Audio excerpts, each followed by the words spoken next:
We enjoyed our 2-day stay in Devonport, but with a good forecast, leave the Mersey Yacht Club and head downriver.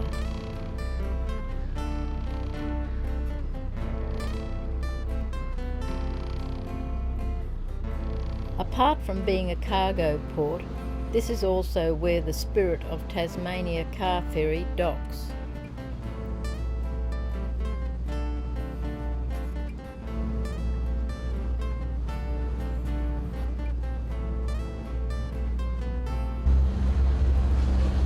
Well, we're off to the Tamar. We left Devonport this morning around about 8 o'clock, caught the tide out of the river, and it's a great day. We've got the wind off the port quarter, we've got the sail out, we've shut one engine down, we're travelling along at 5.3 knots, and it's all pretty cosy.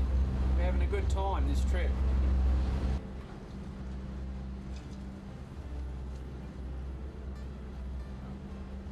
As we near the entrance to the Tamar River, low headlight comes into view.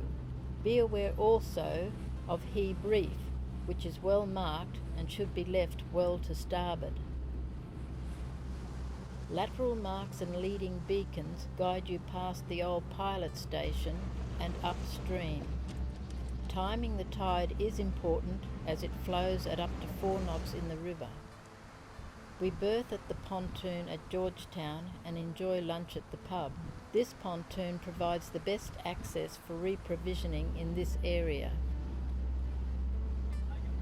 Launceston is located about 30 nautical miles upriver from Georgetown.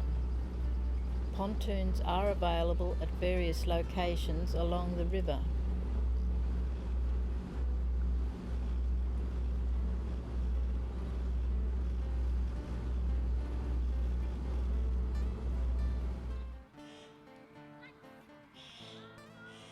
We need fuel, so head up past the Australian Maritime College at Beauty Point to the Port Dalrymple Yacht Club, where it's available but expensive.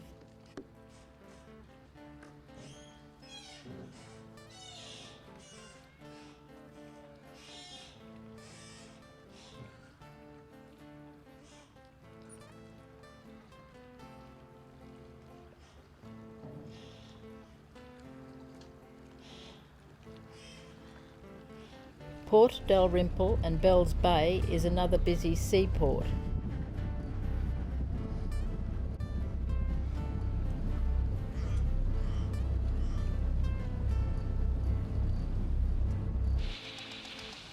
After fueling, we head back downriver to Dark Hollow, where we spend a very peaceful night.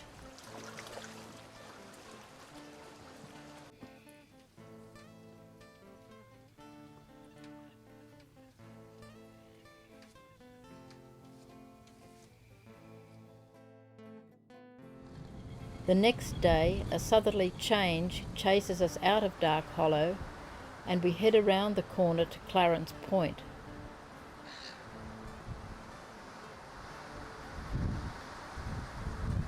We will stay here tonight as this pontoon gives us good access for exiting the river early in the morning.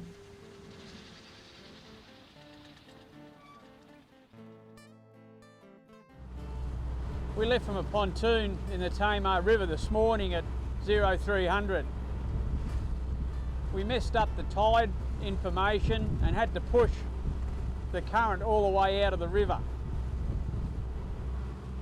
We are glad to be out of the river, and a rising sun brings the promise of a fine day.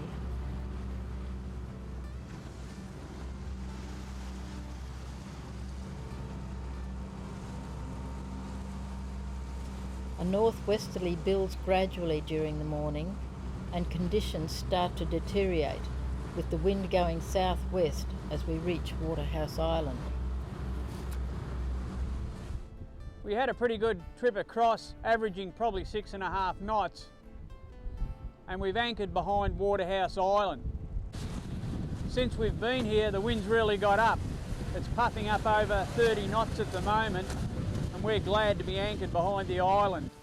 The only good thing about this weather is it goes through pretty quickly.